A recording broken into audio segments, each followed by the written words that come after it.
Queridos y admirados poetas, a nombre de la Fundación Vicente Huidobro les damos la más cordial bienvenida a la segunda mesa de lectura de la tercera versión del Festival Internacional de Poesía Vicente Huidobro, dedicada a los 90 años de la publicación de ese emblemático libro titulado Altazor. Realmente nos sentimos honrados que nos acompañes en este evento. Saludamos a los poetas Daniel Calabrese, Armando Roa Vial, Giovanna Benedetti, Rosela Di Paolo y al maestro Marco Antonio Campo, quienes compartirán algo de sus creaciones en este festival. Daniel Calabrese, Argentina, 1962, reside en Santiago de Chile desde 1991. Por su trabajo literario ha obtenido diversos reconocimientos y ha sido incluido en antologías tanto en Chile como en el extranjero. Entre sus poemarios destacan Futura ceniza, Escritura en un ladrillo, Singladuras, Oxidario y Ruta 2. Parte de su obra está traducida a diversos idiomas. Es fundador y director de Aérea, revista hispanoamericana de poesía, y dirige las publicaciones de RIL Editores en España y Chile. Bienvenido, querido Daniel. Muchas gracias, Mario. Estoy muy agradecido con esta invitación al tercer Festival Internacional de Poesía Vicente Huidobro, ya el tercero. Bueno, y doblemente feliz porque recientemente he sido nombrado miembro del Consejo Internacional de la Fundación, que tiene la misión de conservar y difundir su legado. Por eso yo, bueno, quisiera comenzar a tomarme una licencia y comenzar mi participación con la lectura de un poema del propio Huidobro, ya que se cumplen 80 años de la publicación de Ver y Palpar en Ediciones Ercilla, ¿no? Que reúne poemas de 1923 a 1933, y es un libro muy hermoso. A este libro pertenece el poema Ella. Ella daba 2 pasos hacia adelante, daba 2 pasos hacia atrás. El primer paso decía, buenos días, señor. El segundo paso decía, buenos días, señora. Y los otros decían, ¿cómo está la familia? Hoy es un día hermoso como una paloma en el cielo. Ella llevaba una camisa ardiente, ella tenía ojos de adormecedora de mares.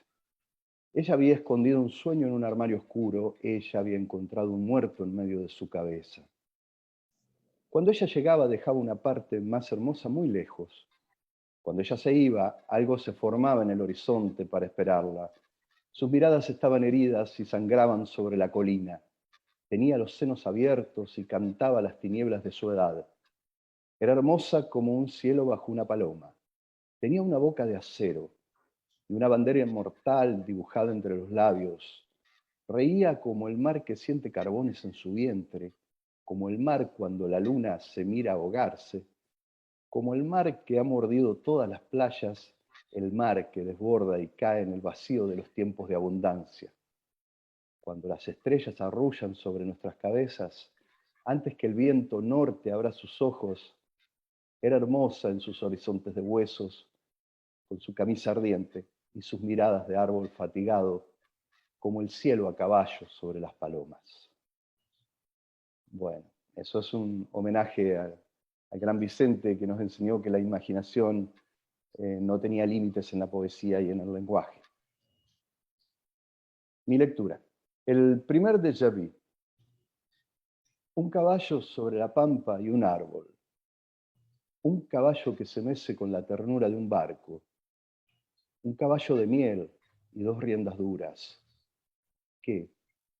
¿No viste la muerte? ¿Cómo cabalgaba? Un caballo de madera y un árbol partido vagando por tierras inútiles. Y recordé cómo fui, ausente, mecido, triste, líquido. ¿Qué? ¿No viste la muerte? ¿Cómo cabalgaba?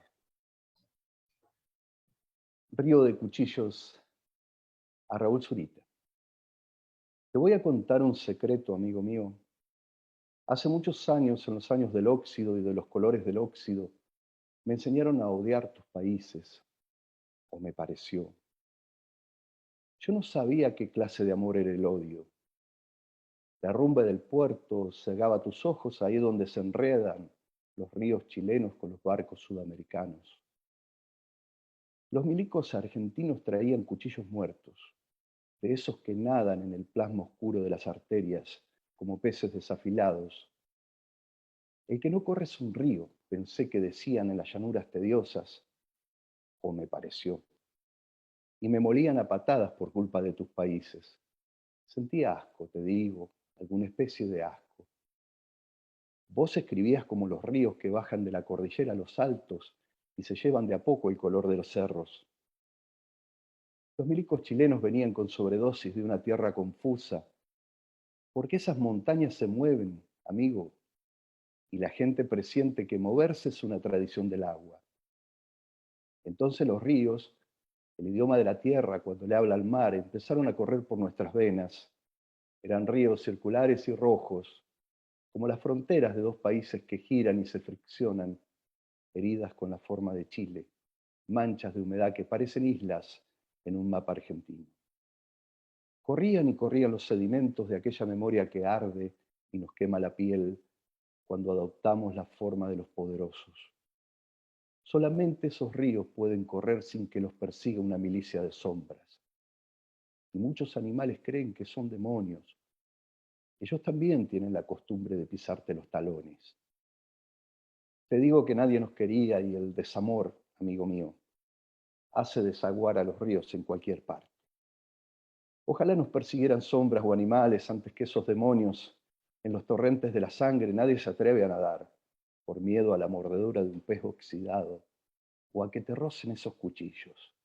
Pero no falta el que cierra los ojos y se mete, y los demás repiten, repiten. Hasta puede resultarles dulce, fácil de flotar, gelatinoso, tibio como los perros amarillos de la calle, que siempre miran hacia atrás a ver si los persigue un país de milicos, o dos. Vamos, que si te odian los odiados, no es amor, es matemática, y rezamos para que no se repita. Los milicos me enseñaron a odiar tus países. Por suerte no aprendí. Aunque me persiguieron, no aprendí. Y eso que muy pocas veces tuve suerte rezando. Las diferencias entre mi padre y Kerouac. Mi padre nació un año después, muy lejos, casi a la orilla de esta ruta. Kerouac no tuvo a su vez un padre nacido en alta mar, como mi abuelo. ¿Y para qué iba a escribir poesía mi padre? En cambio, Kerouac, entre católico y budista, excedía todas las fronteras. Papá tenía una bicicleta roja. Eso es viajar. Ambos detestaron el comunismo. Creo que si un cruce misterioso los hubiese reunido en la mesa de algún bar, se habrían reído mucho. Pero mi padre, que era peronista, se emborrachó una sola vez en toda su vida. Profundo y espurio. Me pregunto si ya estaré muerto, salvo que el tiempo arregle todas las cosas, como dicen por ahí, en estas alfombras de mugre donde cabalgan los mal nacidos y el pasto crece cada vez más duro y amarillo, salvo que el tiempo arregle las cosas, como te digo. Por el momento soy un desacierto, un tiro sinuoso de mi fusil torcido, un bastardo, apenas uno de los errores del Dios, de los más pequeños, eso sí. Contarle la foto a un ciego, cuadrada. Si la amplían demasiado es como echarle un puñado de arena. En el centro se ve una mujer de labios húmedos y un poco más atrás hay un dios. ¿Un dios? Sí, en el último plano. Antes aparece una colina helada, la nieve está sucia como la luna, porque han pasado hombres y mujeres, se notan las huellas que dejaron las ruedas y los caballos. Un charco de orina humea todavía como un geyser justo ahí donde el sol va a insistir hasta hacerle un agujero. Esa foto incluye a dos muchachos que se ríen sin rostros. El reflejo en el blanco los desintegró. ¿Se entiende? La escena que no ves es la muerte. pero también la eternidad de ese instante en el que el Dios, bien al fondo, aparece borroso. Allá a lo lejos, el sol me golpea y siento que pasa la calle dura bajo mis pies a toda prisa.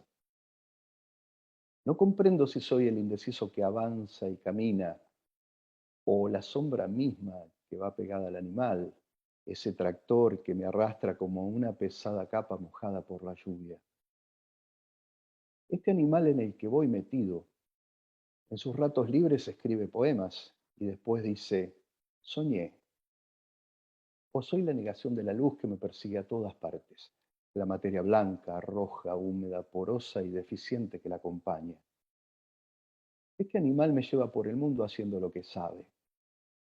Ve a otros animales que se despedazan entre ellos. Se acerca para comprobar si el río ya está muerto. Todavía se mueve. Entonces toma un poco de agua y se recuesta.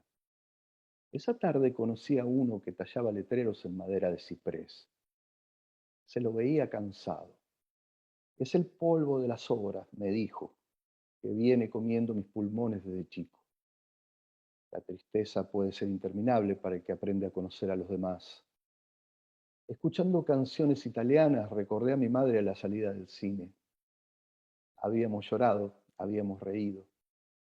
Y uno piensa que momentos como ese mueven a los ríos y detienen las guerras para siempre. Un día el animal siente que esa helada bajo la que durmió cuando era un cachorro en las estepas del sur, ahora está llegando dentro de sus huesos. Siente que las imágenes empiezan a saltarse el control de su mirada. Es hora de organizar la resistencia. Sabe que la guerra tendrá siempre el mismo resultado. Ganará la muerte. ¿Quién más? La belleza está en las armas, la lucidez en la estrategia. En medio de tanto manoseo, aunque no lo parezca, hasta desesperarse puede ser un alivio. Este animal en el que voy metido a veces se queda mirando y no me doy cuenta bien qué cosa ve, pero es algo lejano, muy lejano. Este animal que en sus ratos libres escribe poemas y después dice, soñé. Muchas gracias. Querido Daniel, te agradecemos de corazón esta notable lectura que has compartido con nosotros. Muchas gracias. Armando Roa Vial, Chile 1966, es poeta, ensayista, antologador, narrador y traductor. Su obra poética completa, 1998-2008, ha sido recogida en el libro Ejercicios de Filiación.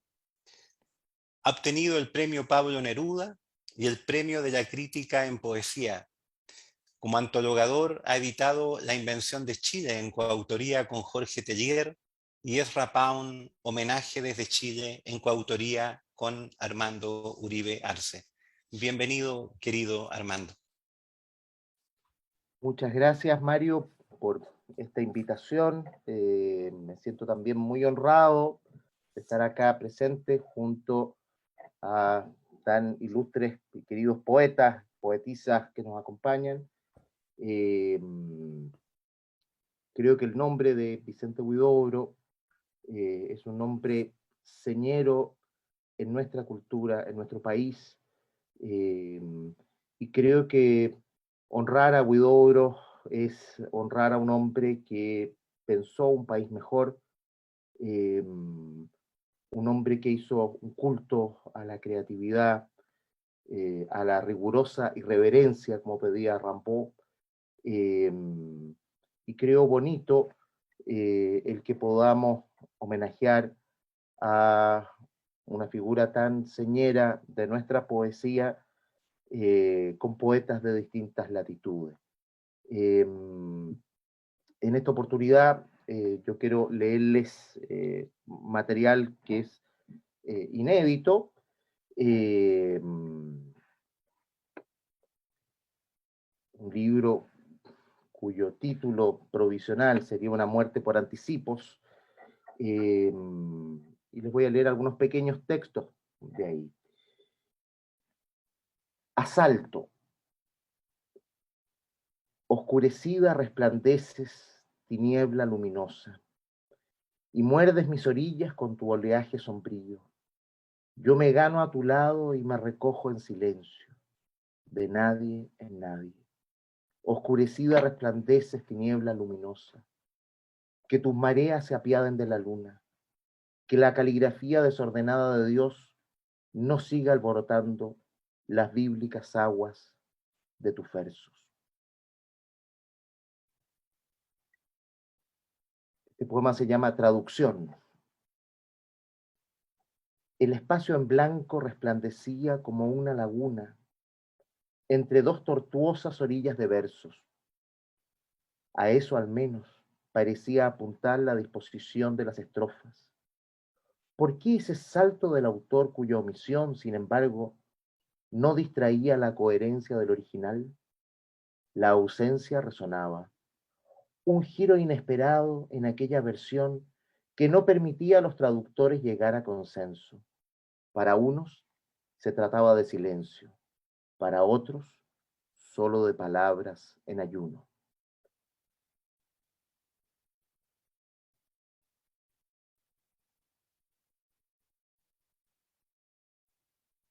Este es un poema que se llama Arte de Amar, que tiene un epígrafe de una poetisa francesa, Cécile Sauvage, que fue la madre de un gran compositor francés, Olivier Messiaen, y que el epígrafe dice: sufro de una lejanía musical que ignoro.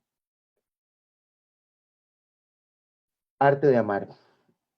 Dices que soy esquivo como un electrón. Me muevo y no sabes dónde estoy. Me detengo y ya no puedes calcular la velocidad del deseo. Si el amor es una partitura, yo sufro de una lejanía musical que ignoro.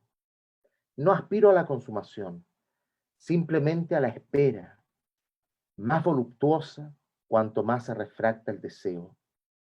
Es el ser donde no se está, la presencia ausente del futuro anticipándonos su nostalgia, ahora que mi amor es un satélite fuera de órbita. Este poema se llama Pound, es un homenaje a Ezra Pound, un poeta para mí muy querido. Pound nunca fue más libre que en la jaula de Pisa. El verso, quizá por primera vez, como una hoja amotinada contra el otoño, se sostuvo en el ramaje. Y entonces el poeta, aún sabiendo que pronto sería licenciado en un sanatorio por fascista, cantó al viento y humilló la vanidad del mundo. Los poderosos le temían como el muro a una grieta. La prisión estaba fuera, no en la jaula de Pisa, donde nunca fue más libre. Y aferrado al canto, invocó la piedad de los dioses ante la testaruda avidez de los hombres que anteponían la lascivia del dinero al placer de los sentidos. Y entendió que su lugar ya no era de este mundo, porque cuando la palabra se volvió asalariada, la musa quedó cesante. Y el último texto, todos estos textos han sido escritos entre la pandemia. Yo he vivido además acá en la zona cero, me ha tocado ver todos los avatares de lo que ha sido el proceso chileno. Y bueno, salió este texto, es un texto que pretende ser poético, en un libro que estoy escribiendo sobre el pensamiento anarquista, salió este texto que se llama De una anarca, un término acuñado por un autor alemán, Ernst Jünger. De una anarca. Me digo que la libertad es una paráfrasis imaginaria de la necesidad y que lo sagrado se aleja cuando el profeta reemplaza al Dios. y que Dios no ha muerto, pero ha quedado indocumentado. Lo místico, la necesidad que lleva a pensar lo posible como necesario. Nihilismo, cuando ya no quedan templos por profanar, cuando toda profundidad termina siendo amputada, cuando los depósitos de sentido se agotan ante la insolvencia del corazón humano. La pornografía de los inquisidores a sueldo, esos que tarifican el pasaporte a la felicidad, ya se demostró falaz. La historia nos ha alfabetizado lo suficiente en la sangre y el horror. Aún así, el cadáver insepulto de banderas, partidos y paraísos perdidos termina siempre por reclamar nuevos deudos, ávidos de remozar las sucursales de la superstición al dictado de comisarios o burócratas. Pero yo no estoy ni por feligresías ni por asambleísmos. Lo mío es la carnavalización de la ideología. Disparar desde el bando de Bakunin, pero con pólvora sacada de Edmund Burke o de Mestre. ¿Quién dice que el cordero sea más confiable que el león? No apelo a la duda. La duda, en el fondo, es hipócritamente dogmática. Tampoco la irreverencia. La irreverencia es seductora, pero obsolece con rapidez. Anarquista entre los conservadores y conservador entre los anarquistas. La cartografía quedó cesante en mis territorios. Por ahora me limito a sobrevivir, tonificando la musculatura del fastidio en este gimnasio donde las palabras se elongan a tropiezos sin poder adelgazar. No mucho más me queda ante la insolvencia de un destino que se sabe acorralado en las letrinas de lo superfluo, por los vicarios de la plebe y los apóstoles del sufragio universal, la opereta falsa de esos bufones de medio pelo que merodean como tiburones en las aguas turbias del resentimiento. Y ya no sé si responderles con la impostura o el cinismo. La impostura apunta al efecto, el cinismo al sentido. ¿Qué se ficieron los caballeros a carta cabal? ¿Qué se fizo la quijotesca razón de la voluntad sanchopancista? La utopía, la muy parturienta, tras acrecentar su prontuario de abortos, ha muerto como corresponde, en hedor de santidad. El hombre, lobo para el hombre. Muchas gracias. Armando, querido, te agradecemos de corazón esta magnífica lectura que has compartido con nosotros. Gracias a ustedes. Giovanna Benedetti, doctora en Derecho y miembro de la Academia Panameña de la Lengua, ha ganado en 6 ocasiones el Premio Nacional de Literatura Ricardo Miró de Panamá por su producción narrativa, poética y ensayística. Es también Premio Internacional de Periodismo José Martí 1992 de Cuba. Autora, entre otras obras, de La lluvia sobre el fuego, Entonces, ahora y luego, Entrada abierta a la mansión cerrada, Música para las fieras, Vértigo de malabares y Después de los objetos. Giovanna, querida, bienvenida a la tercera versión del Festival Internacional de Poesía Vicente Huidobro. Gracias, Mario. Es un honor estar otra vez aquí contigo y con todos estos ilustres poetas que me acompañan.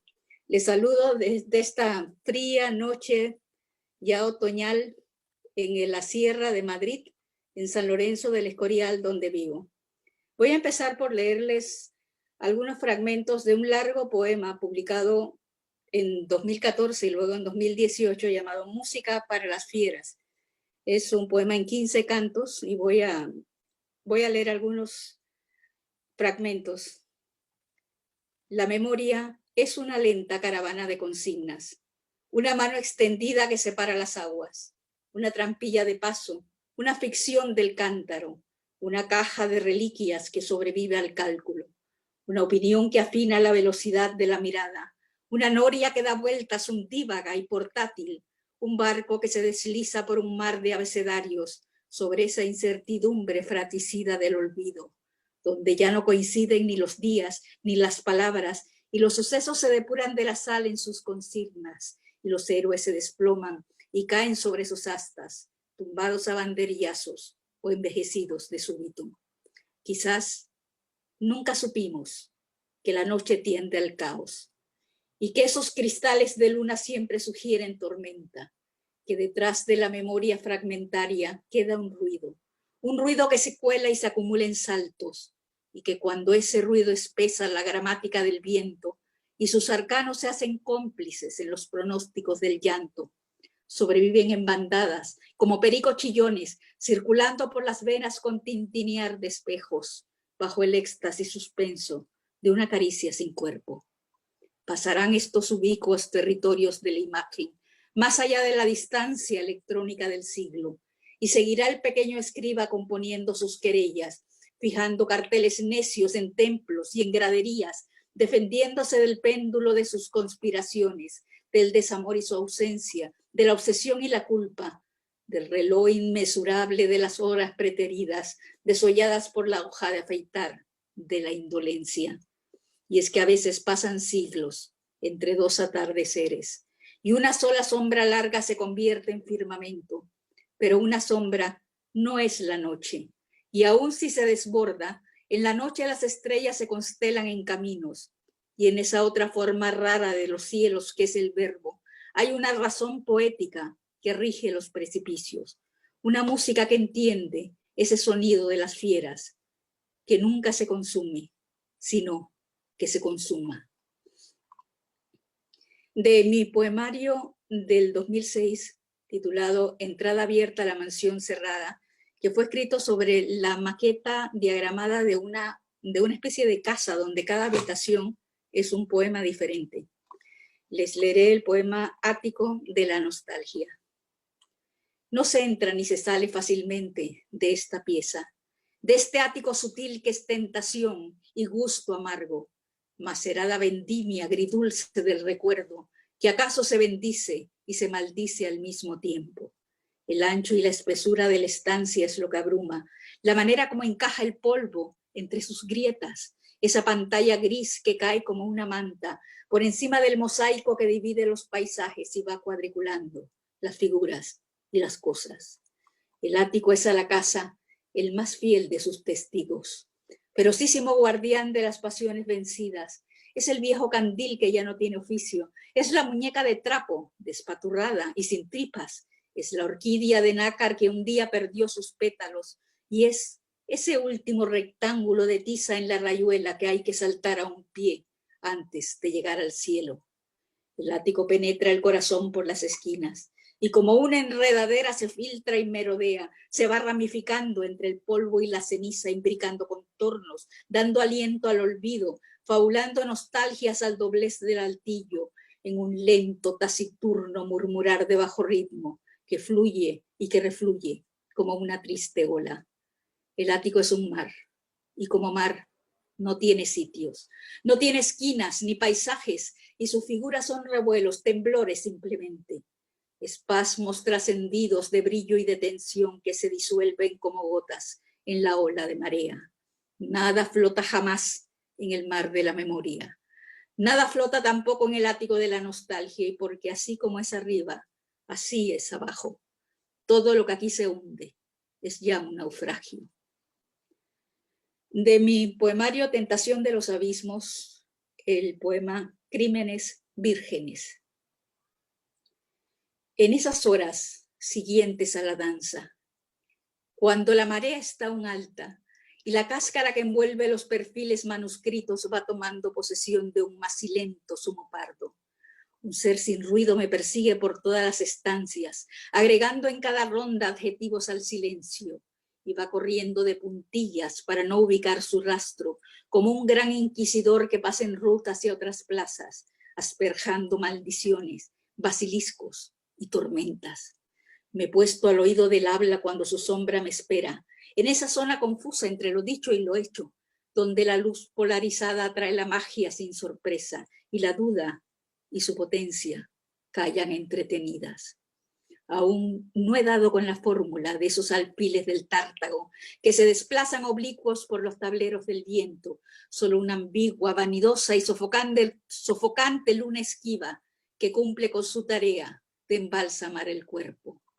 La noche que me nutre del pan de cada día trae consigo su propia superficie reflectora, pero es al sol a quien toca amanecer primero, y cuando su luz se va adueñando de todas las luciérnagas, me secuestra los sentidos divulgados al misterio. Tantos ecos confusos, tantas cifras errantes, que de largo solo quedan asteriscos en sus letras. Y me avergüenzo de esas liturgias en las que ni siquiera creo. El icono de la paloma que se levanta sin alas, o el espejo que encañona una lágrima de cera, o la cuchilla de inseparable de esa caricia asesina que avanza, reculando, como fotografía sin foco, sabiendo desde siempre que no hay rendición de oficio, que una imagen hiela o quema, pero no garantiza el olvido, que nadie sueña al despertar dónde se acuestan los dioses, que se requiere de algo más que de deseo para desear, con la esperanza fundida en una larga abreviatura. Yo no sé si merecidamente la noche me detesta por haber cedido a los sobornos imposibles de sus muros, o si es la luna en su rutina quien se sigue equivocando y me acosa como a un náufrago que va contracorriente. De jardines evanescentes, el poema Ásperas Concordias. Me apuran los contornos de una cruel correspondencia, que lenta y siempre torpe persigo con mis letras, y digo cruel, maldita sea, porque me abruma tanta luminosidad y yo sin señas. El ruido de las luces complica la experiencia, espesa los matices coloreado de las formas, y hay un sabor que sube desde el vientre a la saliva y se propaga aprovechando su máquina alegórica.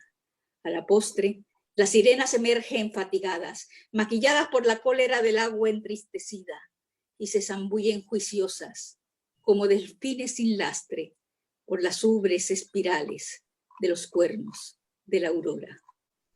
Bueno, voy a leer, ¿sí? De mi primer libro, de mi primer poemario publicado en 1992, hace ya su buen tiempo. En la época en que a algunos les da por llamar mi época indigenista o antropológica. El poema se llama El trueno prometido. Este enorme continente es un jaguar dormido, un felino agazapado y ubicuo que aguarda en cada pie de tierra su momento. Su mandíbula está tensa, tiembla embosalada como lengüeta mordaz en sus estigmas, y sus garras se hunden en las profundidades carnales del instinto, y su espléndida pelambra manchada de siembre y sangre cruda respira desencadenando soles de acerrín y de pólvora, y su pupila veteada de huracanes brilla, y es con cada mirada toda selva, toda río, toda montaña, toda pampa, páramo y desierto. Es el ojo espectral del sueño de la fiera viva, es el colmillo inexorable del relámpago, el trueno prometido.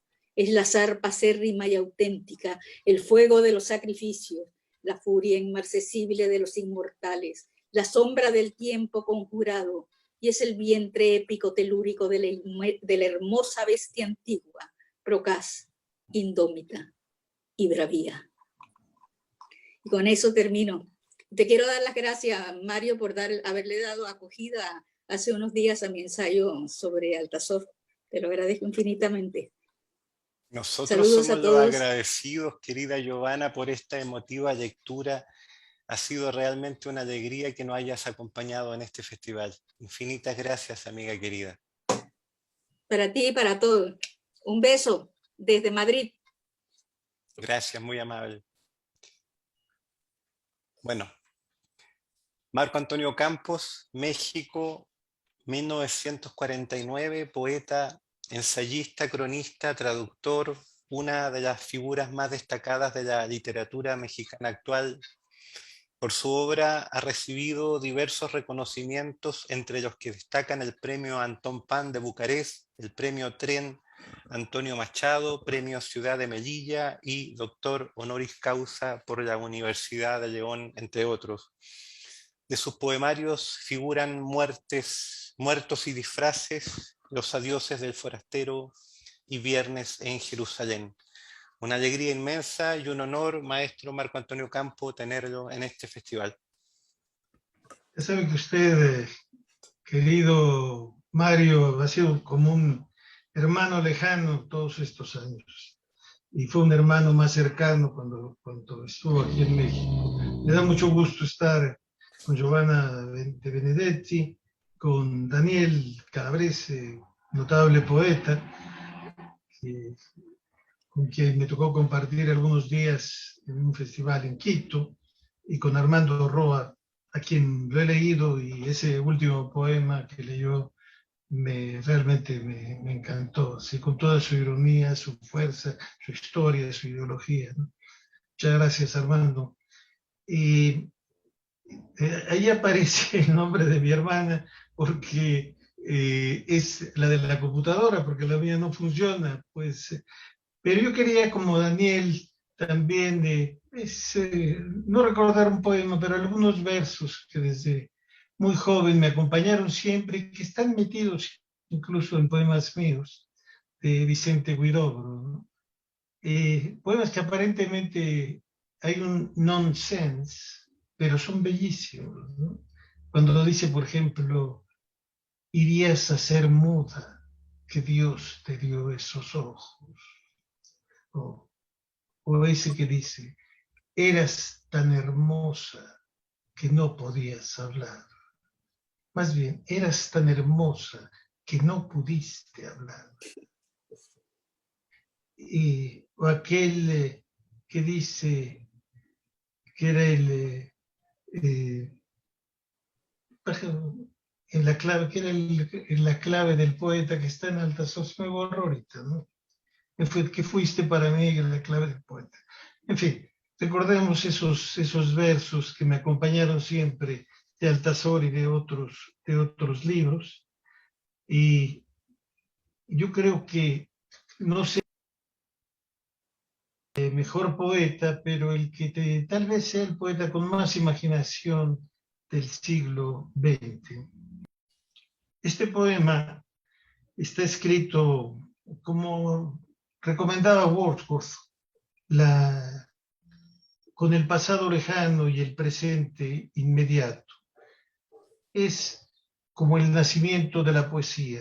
Está escrito en Puerto Vallarta en 2012 y recuerda el año del 68. Claro, la poesía nace siempre con una mujer, digamos. La poesía. Días claroscuros del invierno del 68.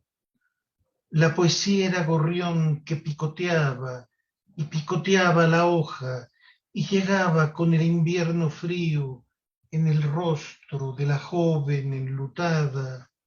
La ceniza en la frente era fuga y aventura, y yo sentía o presentía que, salvo relámpagos esporádicos, mi vida no estaría a la altura de las olas, pero que amaría el lúcido mar, el sol salvaje, la golondrina azul, la poesía y el ángel.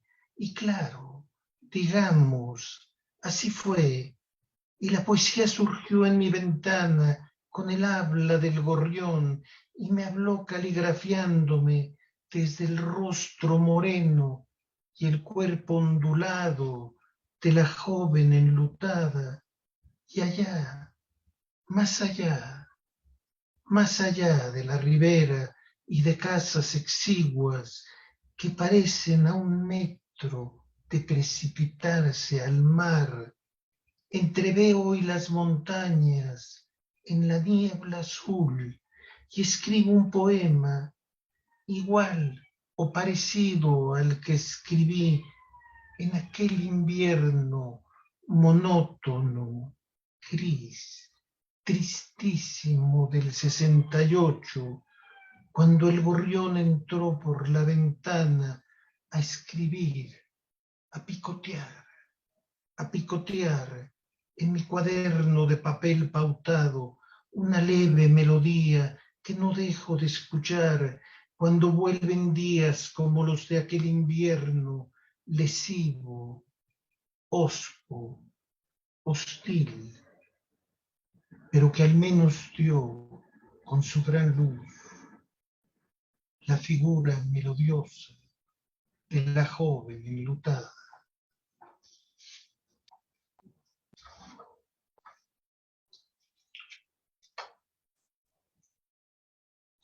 Este poema es el poema que me ha hecho ganar más dinero por un poema que ganó el premio del tren Antonio Machado. Se llama Aquellas cartas. Está escrito en Amberes en 2008 y recuerda mi primer viaje a Europa y sobre todo los viajes en tren. Aquellas cartas. El ayer llega en el hoy, que saluda ya el mañana. Era fines del 72. Yo atravesaba en tren Europa occidental o caminaba por saber a dónde un sinnúmero de calles y en cuerpos ondulados de jóvenes tenues o en la delgadez del aire en la rama de los castaños o en reflejos que creaban imágenes en aguas del Tajo, del Arno o del Danubio. La creía ver y ella, lejos, en mí, en Ciudad de México, con sus clarísimos 19 años, regresaba en verde o azul, para luego irse y regresar e irse en el ayer que hoy llega para hablar mañana. Era fines del 72 y yo no sabía que el mirlo cantaría para mí a la hora del degüello. Ella hablaba de amor en mí, por mí, de mí, pidiéndome que le enviara más cartas que guardaba. Eso decía en el color de los geranios sobre los muros de su casa en el barrio de San Ángel, sabiendo la diciembre que era de otro, pero yo le escribía cartas y cartas en el compartimento del tren de una estación a otra, viviéndome milímetro a milímetro la meronía, la morenía de su cuerpo, como si fuera antes, sin saber que la tinta se borraba como el color de los geranios en el muro de su casa. Pero al evocar ese ayer convertido en un hoy, que es ya mañana, sin escribir ya cartas entre una estación y otra, me parece que aún oigo la canción del mirlo a la hora del degüello.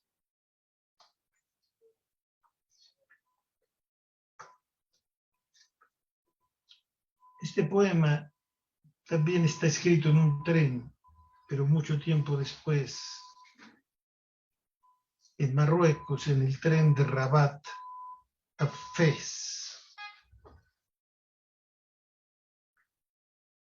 Desde la ventana del tren veo el río y el río me aleja, se reduce, es humo, sauces de agua, eucaliptos con sed de sed, hileras de pinos para sombrear la altura. Pueblo tras pueblo miro casas con formas que no tienen forma. Vacas y asnos pastan en la llanura como si fuera la antepenúltima hierba. ¿Por qué en el postremo año vuelven los amores idos como hojas caídas y marchitan almamente el corazón que duele? ¿Por qué en la cuaresma no hice caso? Llevo la ceniza en la frente y el miércoles me sangra. ¿Por qué los trenes van por la vía férrea firme, directamente, y nosotros solo en el dédalo del adiós y nunca, y no. ¿De qué sirvió actuar en el teatro del inmundo si falseamos las máscaras y solo llegamos a los sitios porque debíamos llegar? Cactus y árboles y arbustos parecen arañar y rasguñar el aire. Colinas nómadas y arbustos, colinas raídas. Los cactus se han puesto su corona de púas. En estaciones pequeñas, donde para el tren, los naranjos resplandecen. El mar azul desde la Medina de Rabat me hacía creer que los navíos a la distancia vivían inmóviles. Y sí, y si repaso la vida, son imágenes y fragmentos imposibles de unir. Claro, hubo tiempos felices, claro. Fui por décadas rabioso y fuerte. Y claro, hubo partidas y regresos sin fin a la vera múltiple que el Mediterráneo dio. Pero yo quería contarles otra historia. Yo quería contarles de aquella joven del límite del 81 y del principio del 82, con la que esperé vivir una vida y las siguientes, y no fue así. Ah, la recuerdo, delgada, lúcida, ligeramente frívola, de rasgos tan perfectos que mi corazón ya no vio el mar. Con el vuelo de las abejas la veía venir, y trístida la sangre repetía lo que perdí, lo que terriblemente perdí, porque el ayer, enemigo de sí mismo, porque el ayer, sin mí mismo, me hizo que su olvido fuera lo que no fui, y mis recuerdos lo que no fue. Y sin embargo, de Meknès a Fez, el tren es puro vértigo. Las hojas de los olivos bailan una leve danza que platea el aire. Llega el tren a la estación, avispea de gente. Con los años, lo verás, decía mi padre, uno acaba por sentirse como una valija en consigna que alguien olvidó recoger.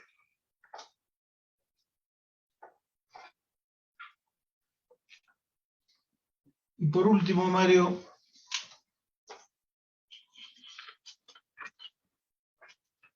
un poema inédito del libro. Por el puente, no. Por el puente, no. El puente era largo, oscilante, de madera mohosa, y de montaña a montaña, solo yo a solas, no perdía el aviso, no atravesar, cuidado. Y alguien decía desde abajo, entre el antes y el mientras. Pero yo a diario lo traspuse de ida y vuelta, como quien va y viene del amor al odio, de la ternura que ilumina el cuerpo a la culpa que lo inclina, del ansia de conocimiento a la presunción gris y ciega de la ignorancia. ¿Dónde quedaría en la infancia la miel, el pan, la leche agria, el queso al que faltó tal vez la mínima sal sobre la tierra. En la infancia y la adolescencia no nos caían a los hermanos dinero en el bolsillo y no me importó a veces, pero otras dolía no invitar al cine a una muchacha. Por el puente no, pero el que está destinado por una u otra vía sabe que vencerá el mal. Y sin embargo, pasaron las décadas y una tarde de sábado a domingo en que negó la noche, me precipité del cuando hacia ninguna parte, mientras alguien me gritaba abajo, me gritaba, pero ¿quién?